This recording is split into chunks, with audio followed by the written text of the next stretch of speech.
hello again. This is your show host, Maxine Phillips, the Levelist Woman. I am the owner and CEO and founder of Levelist Career Development and Consulting. I welcome you this evening. If you have someone that you'd like to have join us, please reach out and have them to chime in right now.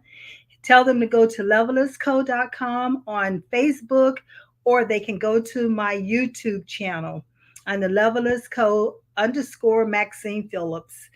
Tonight, I am excited, but at the same token, the reason why I'm excited is because I'm able to share this information with you. And secondly, I want to share the information so that I can save lives because I thank God that I'm able to be here and my life was spared. As the owner of this career coaching and consulting company, I find it to be an obligation because that's what I do is help individuals to move forward in their career, which then helps them to move forward in their life. I always use the quote, career is a lifetime, but life is a project. And in that project, you have a beginning date and an end date. And everything in between your birth date and your death date are sub projects. And my project right now is to share this information that nearly caused me my life in March of this year. Now, this just didn't start. A lot of this started back in 2009, but I won't go over all of that with you today because that was talked about last week in the first episode. So I want you to be able to go back, listen to that episode so that you can stay caught up until I finish the series of this near death experience. So, welcome. As I said, this podcast is going to be about, this week is going to be about ingredients, ingredients in our foods. And it's more than just in our foods, I want you to understand. It's non-food items as well as deodorants, detergents, whether it's lotions, whether it's room deodorizers. There's a lot of things that's in there. But before we start doing that, I want to bring your attention to some of the chemicals and some of the preservatives that my body it has an intolerance to. So I have a PowerPoint that I like to share with you as I walk you through this evening. So be sure to take notes because these are platinum nuggets. It's something that you can use for yourself as well as you share with other people. So I'm going to have my producer to bring up the PowerPoint and we'll get started. I mentioned that I will be sharing 7 preservatives with you this evening. The main preservative that I'm going to talk about is the monosodium glutamate. Now, you see these other preservatives here on the screen, such as sodium nitrate, sodium sulfite, potassium sorbate. A lot of these show up in a lot of the different foods and non-food related items that we ingest daily. I'm not going to go over all of them, but the one that I'm going to concentrate on tonight is going to be the monosodium glutamate. As I move forward in that, let's talk about that for a minute. What is it? It's a preservative. As I mentioned last week, there are about 56 items that's related to the monosodium glutamate. Now, I've listed a few of them here for the reason is because, again, my body cannot tolerate it. And whenever I ingest any of these items or any of these ingredients, my blood pressure goes sky high. I'm talking about 180 over 110. I'm almost in stroke zone. And prior to all of this, that I had this episode in March of this year, many times my blood pressure would even exceed 200 mark. So you know I'm in stroke zone at that point.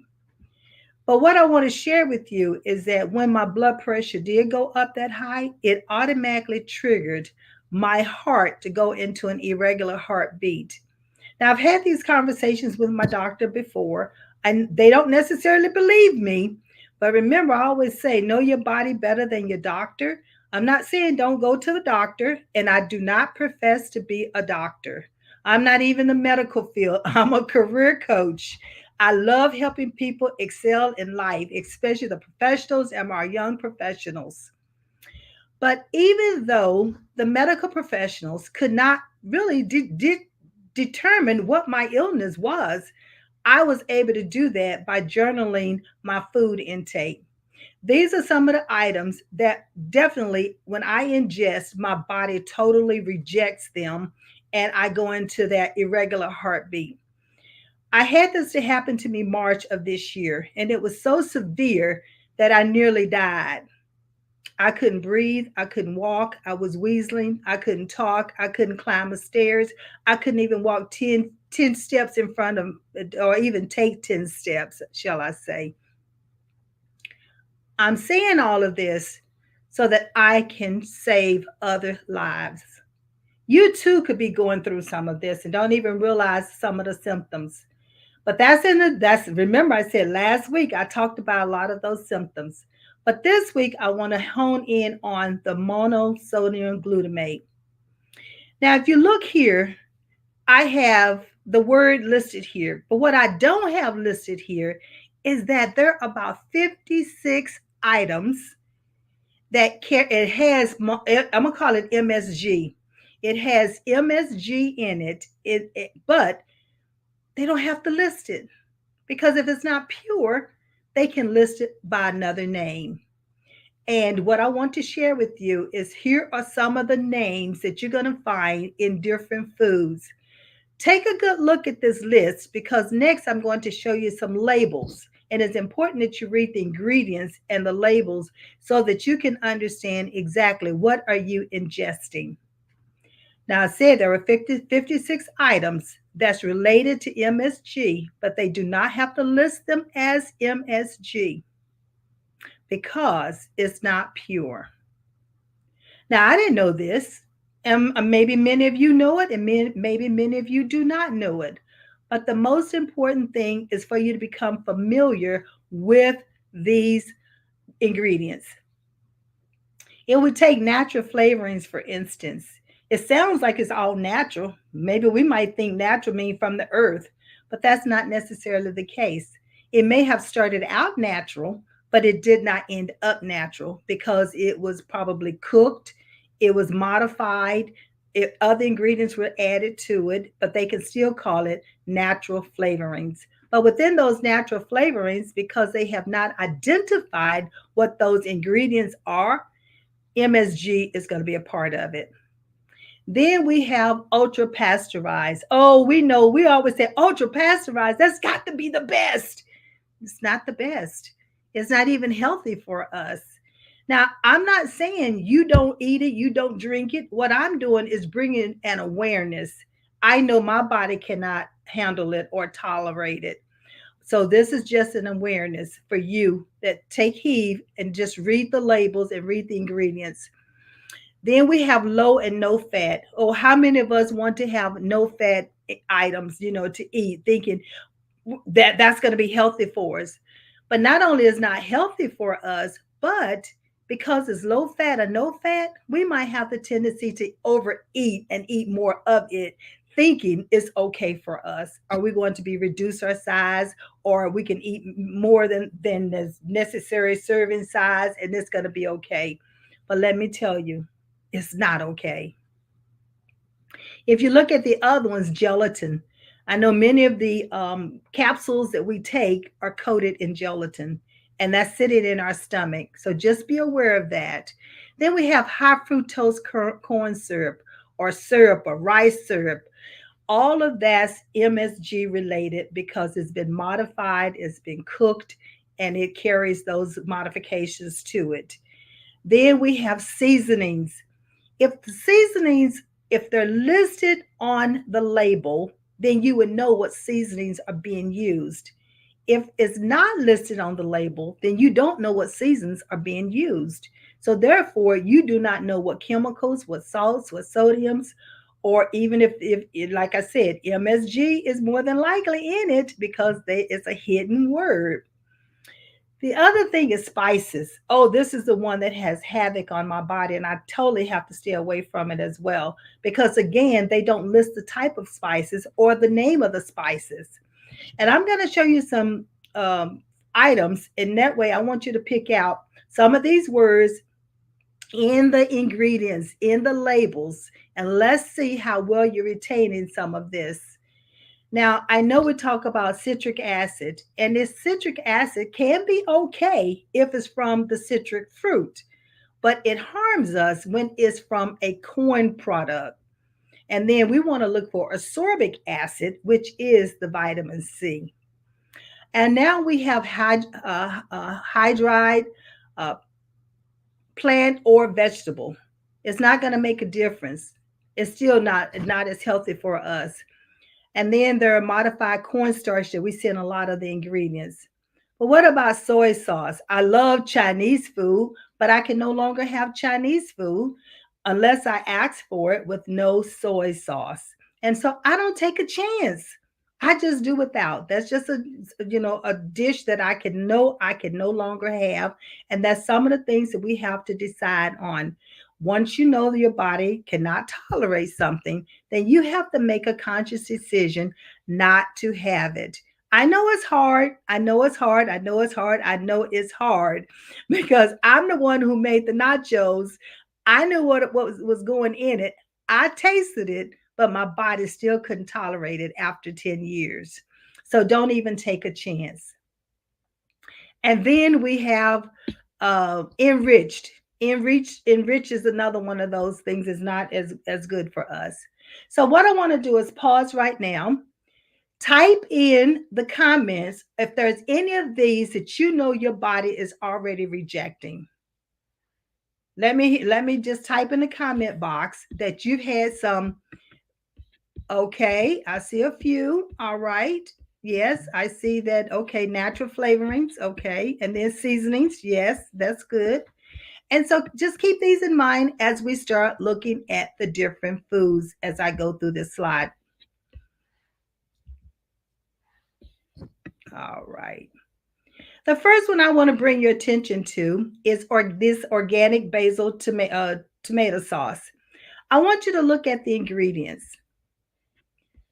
Have you noticed any of the ingredients that I just mentioned to you that was related to the MSG? Take a moment.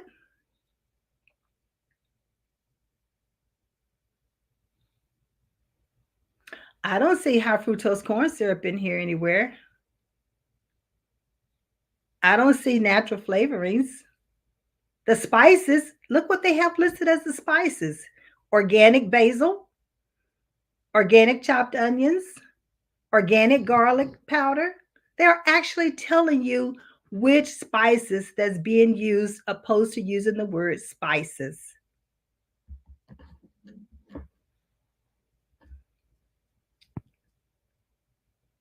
All right. Now I want you to take a look at the Miracle Whip. What ingredients are you noticing here of some of the MSG items that's related to MSG? Who can type in what you're noticing? Let me give you a minute, just a minute, to take a look at the ingredients for the Miracle Whip. And think about though that list of the MSG items that I talked about earlier. And tell me which ones are you are noticing. Okay, come on in. They're coming in. They're coming in.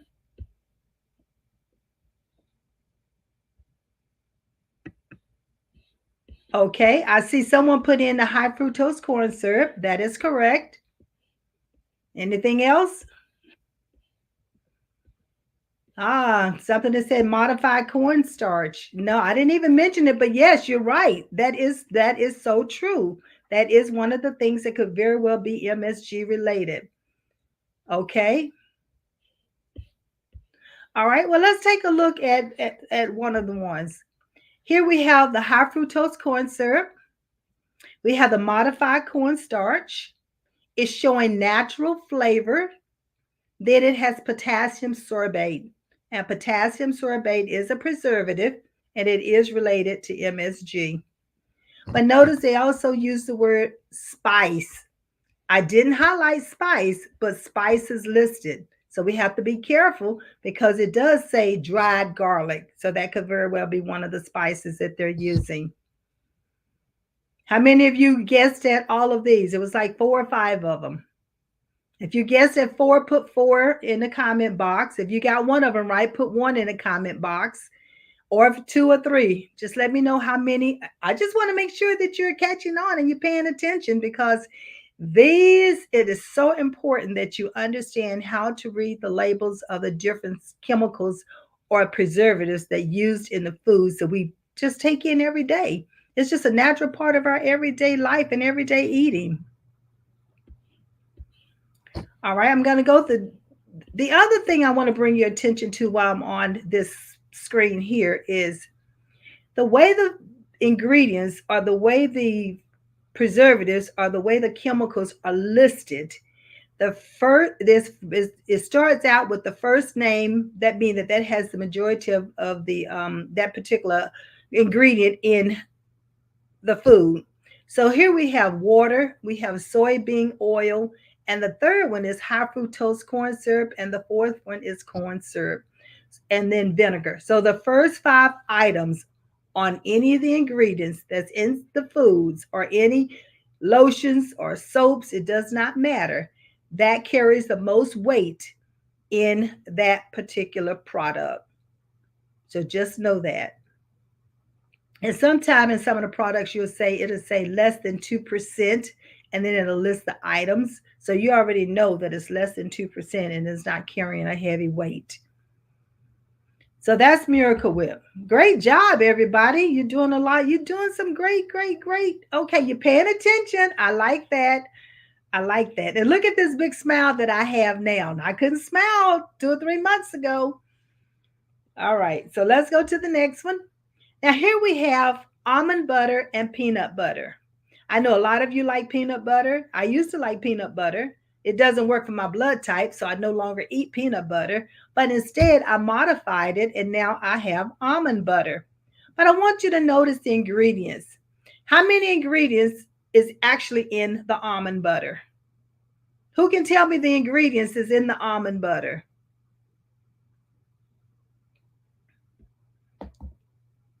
Okay, I see it. I know you got it. It says what?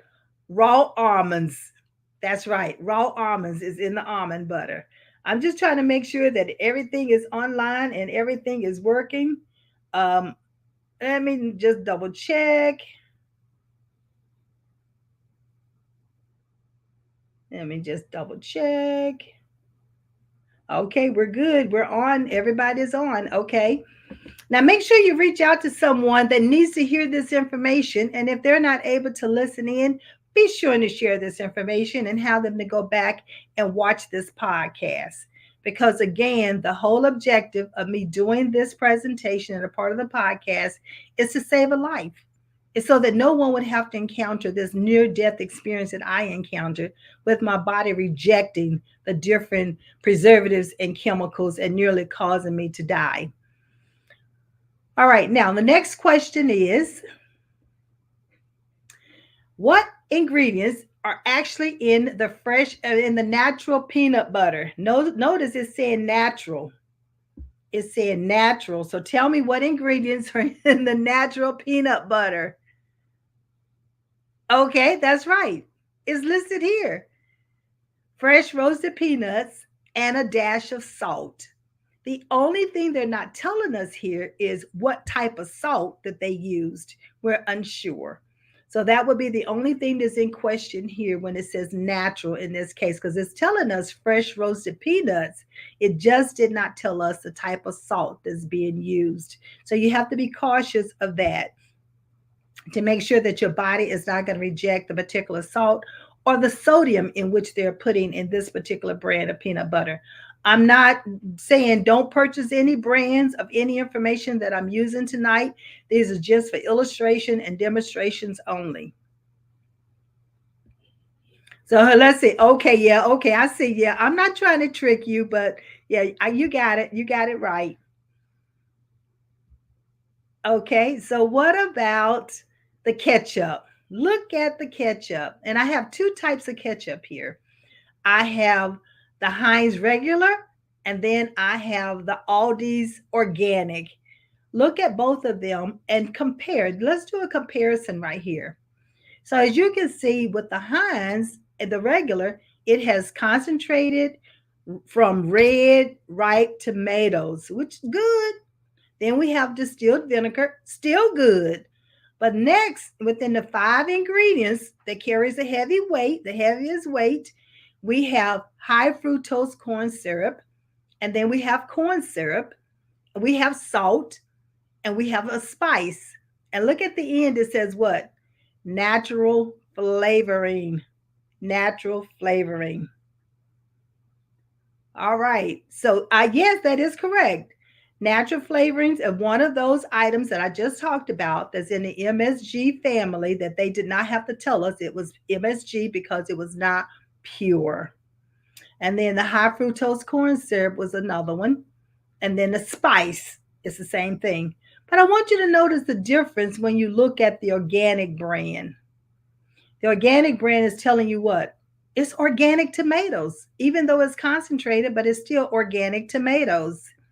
Then they have water. They have organic tomato paste. They have organic sugar. They have organic distilled vinegar. If you notice, everything is saying organic, not only organic distilled vinegar, but I also talk about salt. There's that word, less than 2%.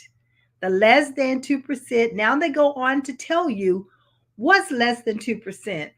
And they also mentioning that is organic onion powder and organic spices. Now they use the word spices, but they're letting you know that it's organic spices and they're not just spices that may have been modified. Although we don't know all of the spices except for the few that they did list and under that up to 5 that we talked about that carries the most weight when you're looking at how the ingredients in a particular food. So these are just ketchups. But I want you to, if you can, grab something that's already in your kitchen, that's in your cabinet or in your cabinet, or that's right there on your countertop, and take a look at those ingredients. And perhaps you've looked at them for the first time. Because I know sometimes we have the different spices that's in our spice rack. But if we turn around the back of it and look at the ingredients, you might see that it might say thyme, but it could have a salt associated with it. It might say oregano, but it could have something else mixed in it. And we have never even looked at it. I know I didn't used to until my body came to the point that it became intolerant to a lot of the different ingredients. So I had and forced myself to start reading labels. Now, this is something that I must do every single day. Every time I purchase something, every time I'm cooking, whenever I get ready to eat, I have to literally go through my checklist in my mind what the ingredients are that I am about to ingest to see or to make sure that I do not have another one of those reactions because my heart literally almost stopped. As simple as that because it was just beating too fast and it couldn't keep up with the blood flow because my blood pressure was entirely too high. It's not worth the risk. And I know a lot of individuals say, oh, it's I only cooked a little bit of this, I'll put a little bit of that in it. But I cannot even take that chance. And many times I just carry my food with me. I'm talking about MSG. I'm talking about the 56, there's over 56 items that's related to MSG. There's no way that I can go over all 56 of them. But I do have a white paper that I've written. I'd be willing to share it. And so I think that if you just read the ingredients and read the labels each time, you will start becoming familiar with what your body can accept and what your body cannot accept. And the other thing about when you eat good, it makes you feel good. And so if you're working in a career, your life is good, you're enjoying your family, you're able to do things. But if you're not feeling well, because it's, and you don't even realize it's something that you've eaten, because you might not get a headache to 2 or 3 days later. You might not have a reaction to 72 hours later. I'm at the point that my body is zero tolerance, so I have a reaction within 15 minutes. And many times, as soon as I eat it, my body starts reacting. So I'll know that is something that my body is going to reject and it's going to cause me a major medical problem. So for that reason, I have to steer away from it. And so I highlighted what those ingredients were when it came to the ketchup versus organic versus regular ketchup. And it's up to you what you decide that you want to purchase. There's nothing wrong with it. I'm just bringing it as an awareness. And it's my obligation to do that, especially as a life and career coach. And I believe in helping individuals to move forward in life and do the great things that I know that they have been created to do. The next thing I want to talk about is here's a syrup. I want you to pick out the ingredients that I mentioned when it comes to MSG. Can you pick those out? Let's just take a moment. I'm gonna pause and allow you time to pick them out, to write them down, and to type them into the comment box. So let me see. Ready, set, go. Let's see. Okay, I see them coming in. I see it coming in.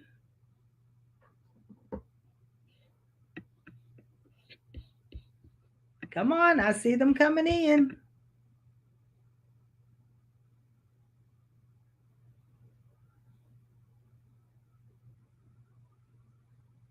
Okay, I see them coming in. Keep it up, keep it going, keep it going. Good job, good job. All right. So here are the actual items. How many of you got them? How many of them did you get out of the 6 or 7 that's listed here? Let's go over them.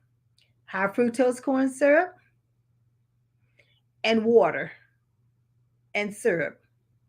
But notice those are the first 3 to 4 ingredients. So those are what weigh the most when it comes to what's in this particular syrup. Then it says, but less than 2% with the remaining items. Cellulose gum, and gum was one of the ones we looked at. That's a part of the MSG family. Natural and artificial flavors, another one within the MSG family. And then caramel color. We don't know exactly what that caramel color is made out of. So we don't know if I don't want to even speculate. I don't know what it's made out of. And then we have the sodium benzoate. Now, that was listed in the part of the other chemicals that's not necessarily MSG related, but it's definitely a preservative. And then we have the mono. So listen, some of these words, listen, I cannot even pronounce. So if you cannot pronounce it, I suggest you don't ingest it. That's the only thing that would be my advice that I could give to you is don't even try to ingest it, because is it worth it?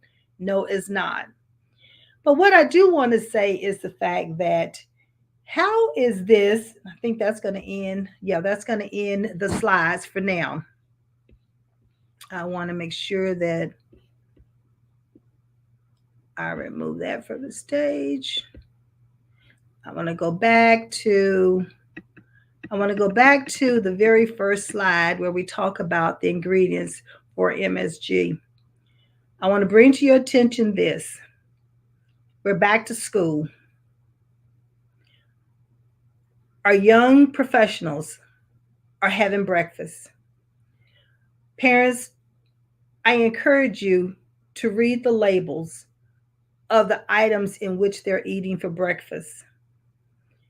Anytime we ingest some of these things that's MSG related, it does affect the brain.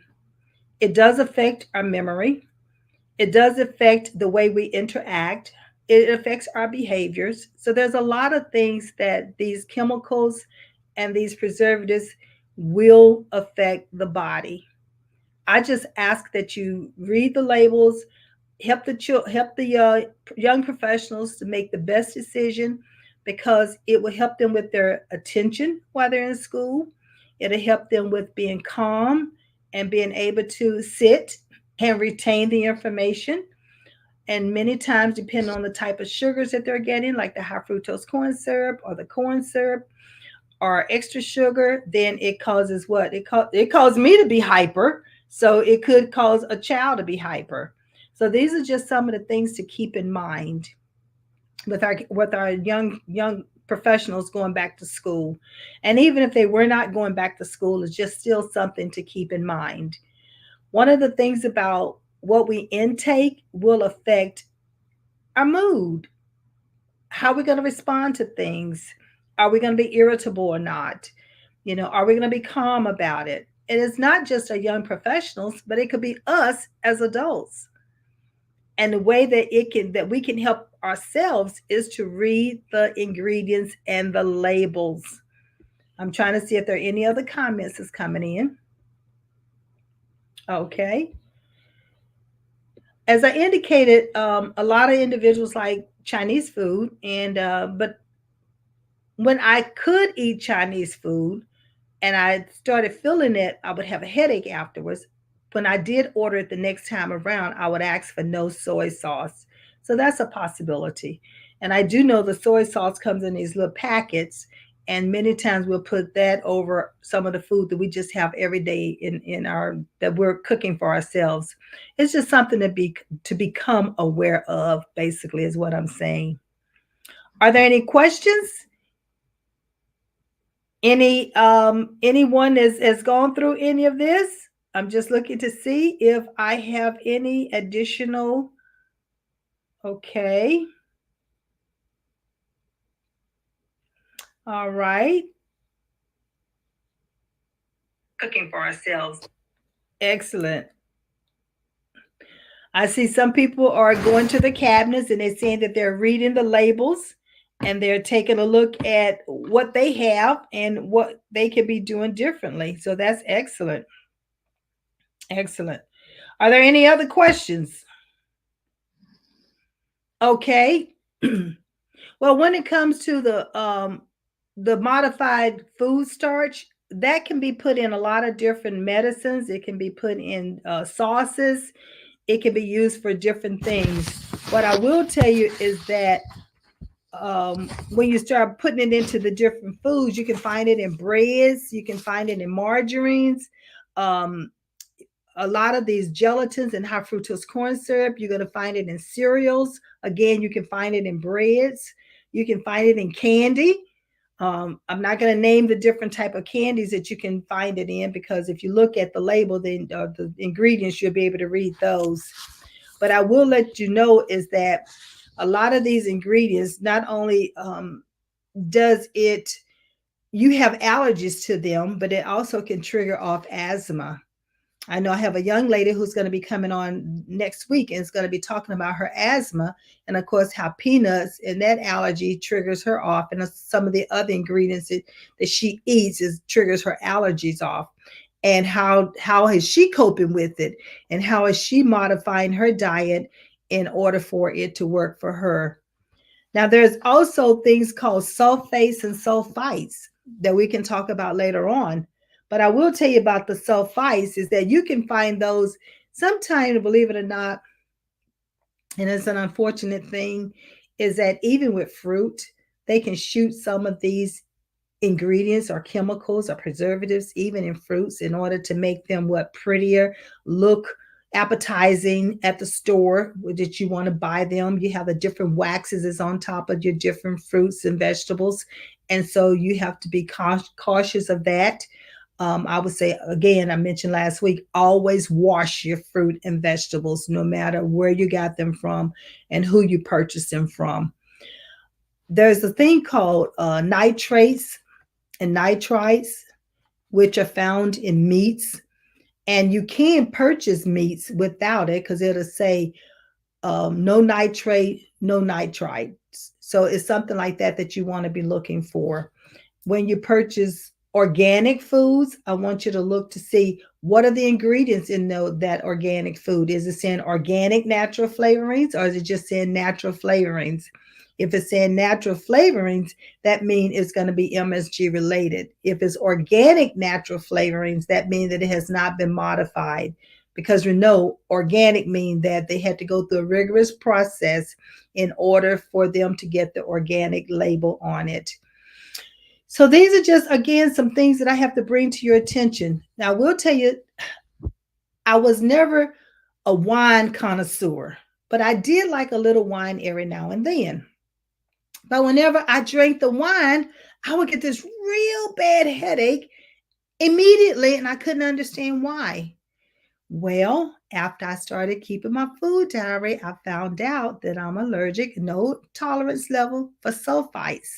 And what do we find in wines? Sulfites. That's right. So it could be that when you feel like you're getting this headache from something you've ingested, take a look at the ingredients. Always look at the ingredients. Okay, Reverend Hollins, I see he said, thank you for sharing this information. I trust it has been beneficial. I trust that I've helped you to be able to turn that jar around, turn that package around, and see what the actual ingredients are that you're about to ingest. One of the things that I had to learn after I found out the intolerance that I have with these chemicals and with these preservatives, how do I shop in the stores? What's the best way when you go into a grocery store to shop? What I learned is on the what they call peripheral edge of that. That's where your healthier items are going to be. That's where your fruits and your vegetables, that's where your meats, your milks, your produce, your eggs, all of that is on the exterior. The interior is where you find your packaged products. Those packaged products is where you have to look, not every, but I would say, let me back up. The packaged products, you definitely want to make sure you look at the ingredients. The perimeter of the store, you still want to be very conscious of the ingredients because, like I said, the fruits and vegetables could very well have a wax coating on it that you need to get rid of. And then you have your regular vegetables and you have your organic vegetables. I'm going to choose the organic each time. And I know we talk about how expensive organic can be. But what I will tell you, until I had this episode, this near death episode, for these last 10 years, after understanding that I had this intolerance to preservatives and I steered away from them, I barely met my copay for my insurance every year. Every year for the last 10 years. Now, I guarantee you, I will be exceeding the copay this year because I've had to have so many tests. I've had to go to the doctor so many times. I've had to undergo have a lot of different procedures. I've had to have medication revamped. I'm taking more medication in order to get the body back in alignment.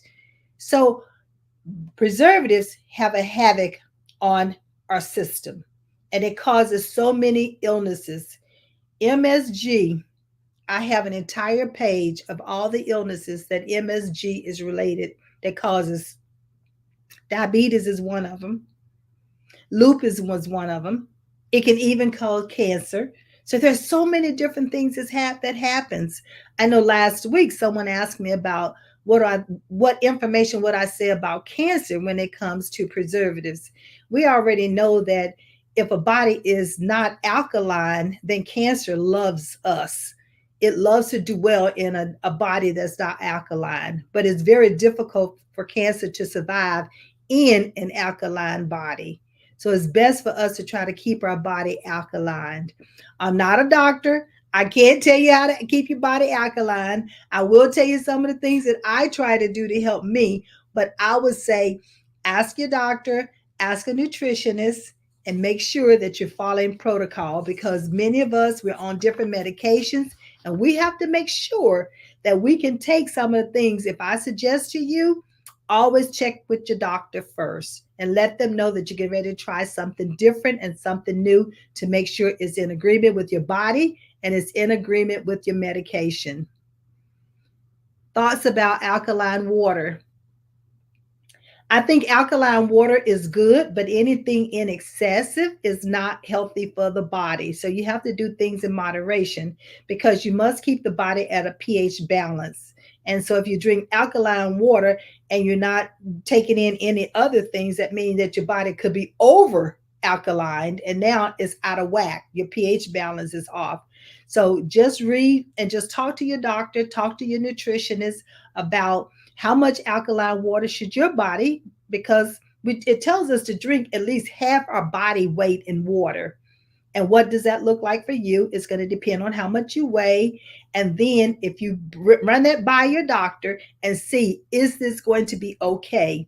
And maybe they can do a pH balance test on you to make sure that your body is within a balance, because it's important that you keep your body balanced when it comes to your nutrition, your health, your vitamins, your enzymes, all of that must be within a balance. And you must keep plenty of water in your body, because even if dehydrated, it can still affect your heart. It can affect every organ in your body. And you want to keep the blood, the blood is supposed to be thin. It's not supposed to be thick. So when you don't drink enough water, the blood becomes very thick.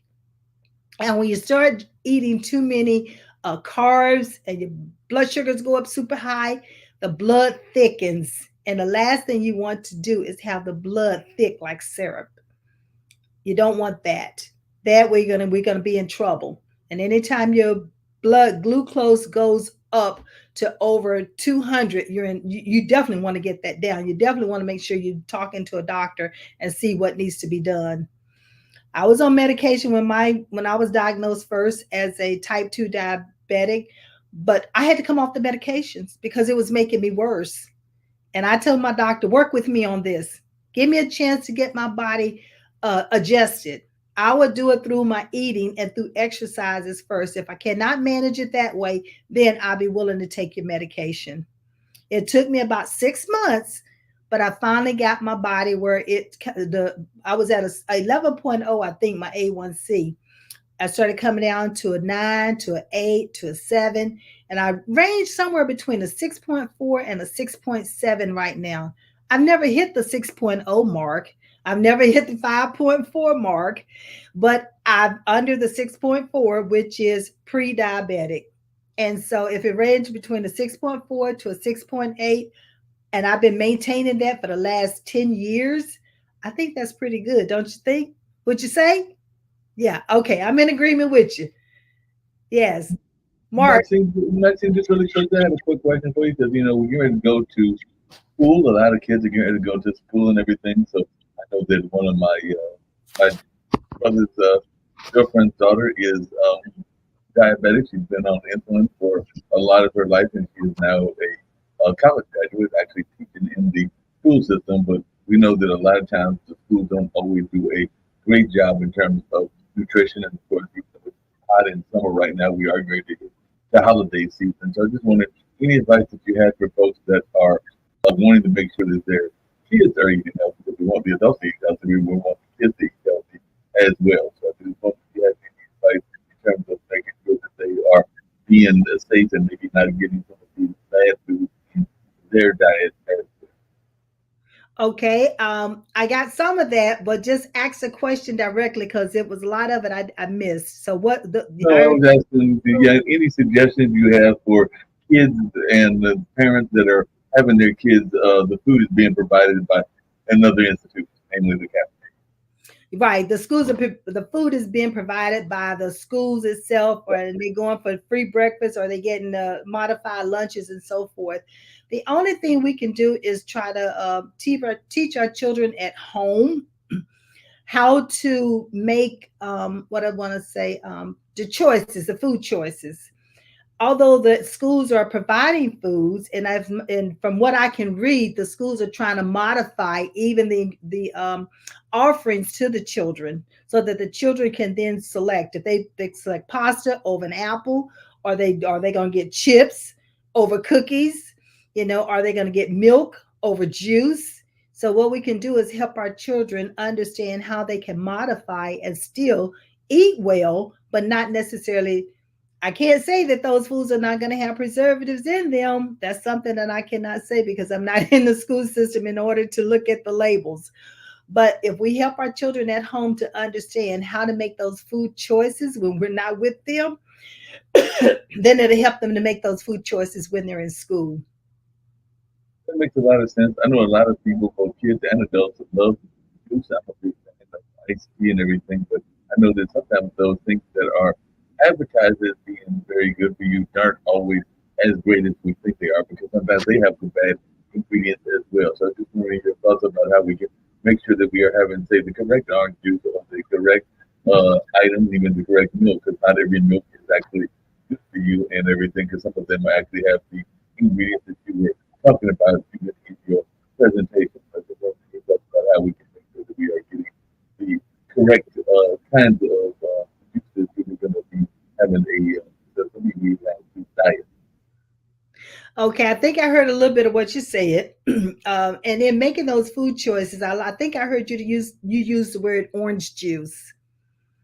And orange juice, if you read the labels of orange juice, it has a lot of sugar in it. Fortified, ultra pasteurized, all of that means is MSG related. They had to cook it, they had to do something to modify it, which is not as healthy for us. So, if you have the choice between orange juice, if it's not freshly squeezed, and an orange, then choose an orange because that orange has orange juice in it, but you're getting it's more from the fruit and the sugar from the fruit than you are from it being modified or pasteurized or put in a jar in order for you to drink it or in a carton. But again, you have to help your children to understand the difference. If they have these choices, these are the choices they want to make. Now, when it comes to milk, milk has what vitamin D in it. Is sometimes it's pasteurized because they cook milk.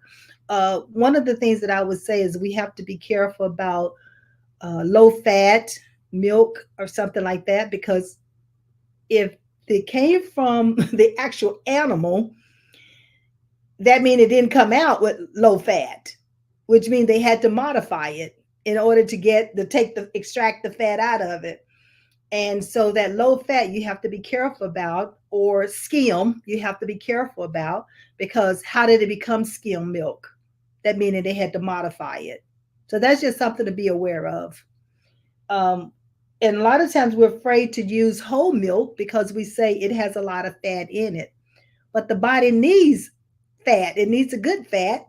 It doesn't need the fat from bacon or something like that, but it could use the good fat from yogurt, from avocados, from salmon, from a fish, and even from some of the whole milk.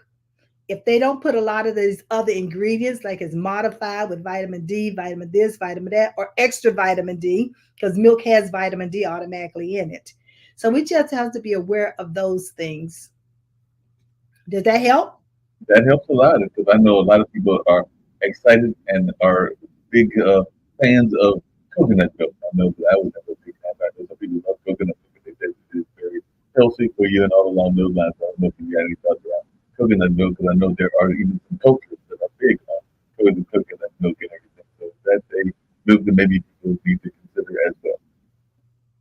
Yeah, I heard you say coconut milk. Now coconut milk, and they say coconut water, but it's the juice from the coconut. Put it like that.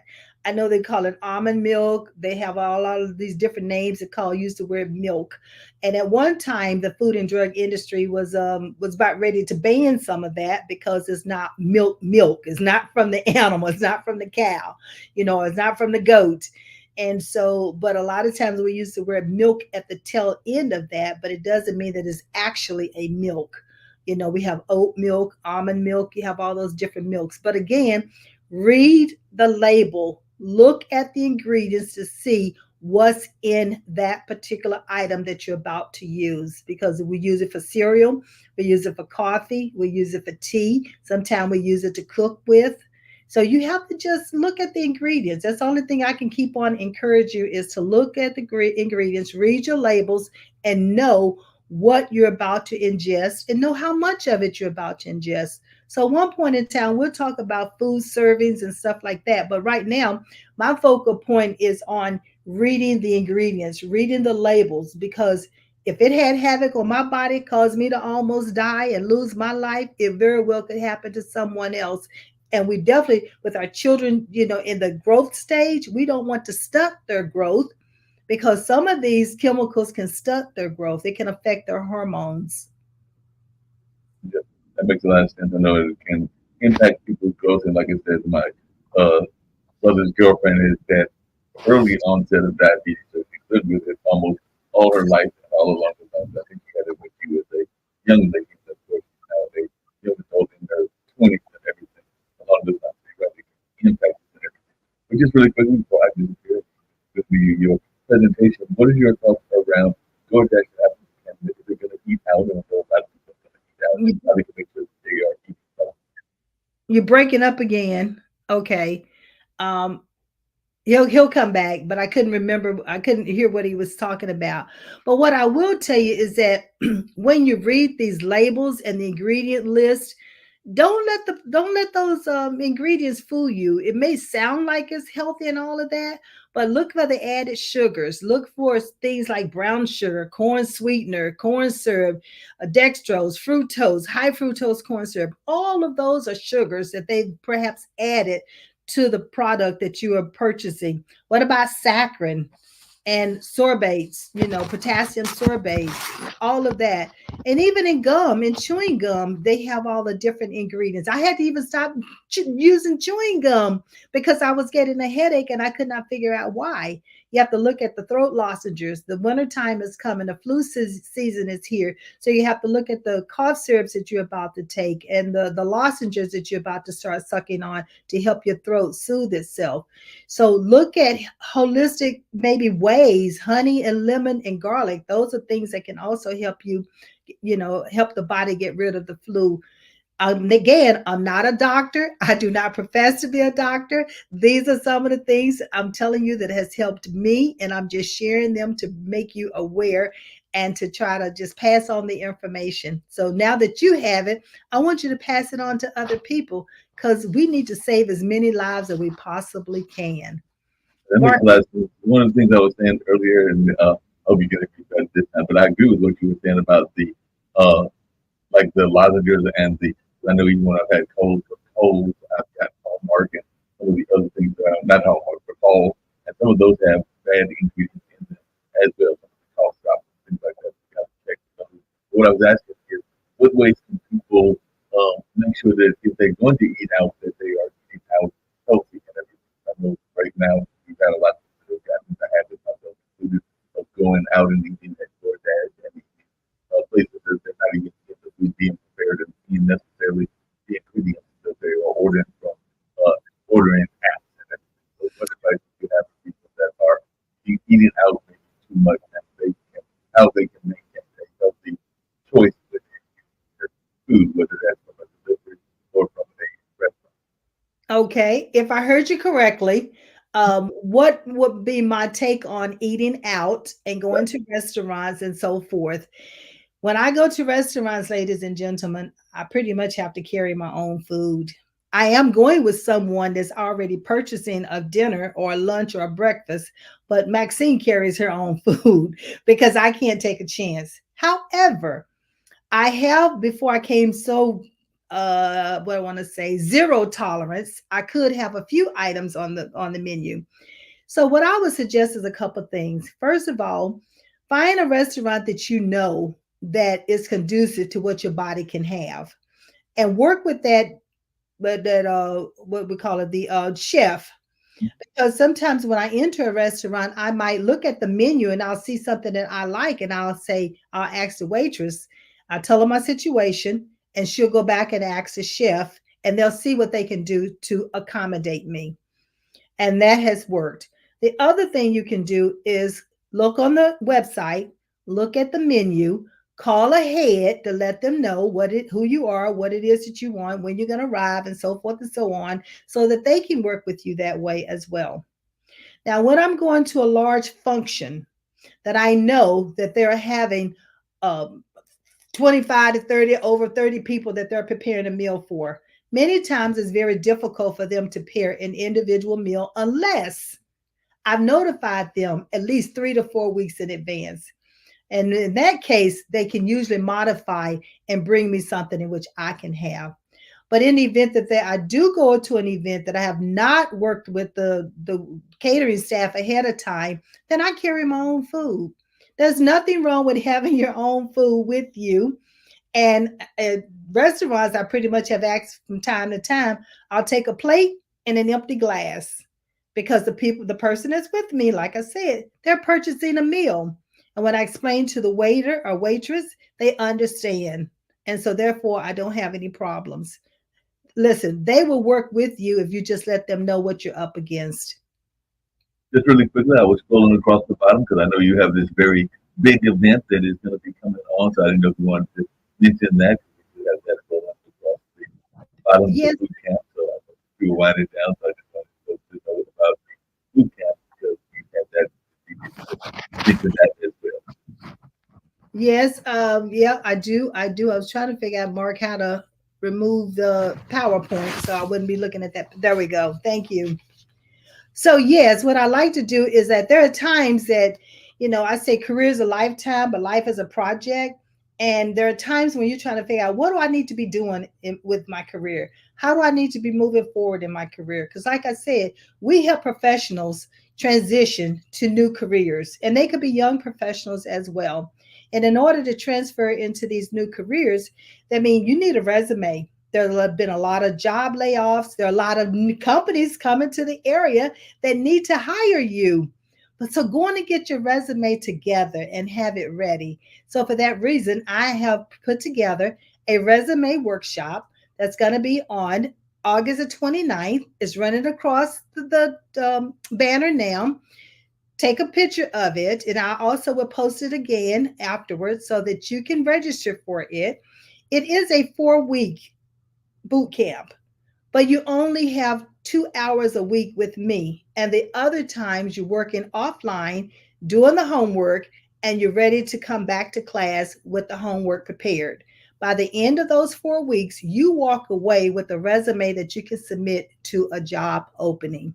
That's the objective. So come prepared, come ready to do the work, because Maxine is ready to help you land that job or land that assignment or land that career aspiration that you want, or move forward in your career and advance or be promoted, however you want to do it. Let's make sure it happens and we can do it together. So be sure to take that Levelist code /resume boot camp. And you can also find it on my website at www.levelistco.com. That's www.levelistco.com. I am looking forward to seeing you all soon. I trust that you have enjoyed the information that I've shared with you this evening. I trust if you've written a lot of this information down, and if not, you can always come back and take a look at the video. But please, don't keep the information to yourself. Share it with others. I have a quote that says, "We are a masterpiece, uniquely created for a purpose and giving natural abilities to reach our destiny." I want individuals to reach that destiny, and you can help me. So as I close this evening, I thank you for your time and your attention, and reach out to me and let me know how this has helped. And be showing, thank you, Pastor Hollins. It's a blessing to be here. It is a blessing to be able to share this information with you. I always lead with this: I believe in you, and I trust you believe in yourself. Have a great evening.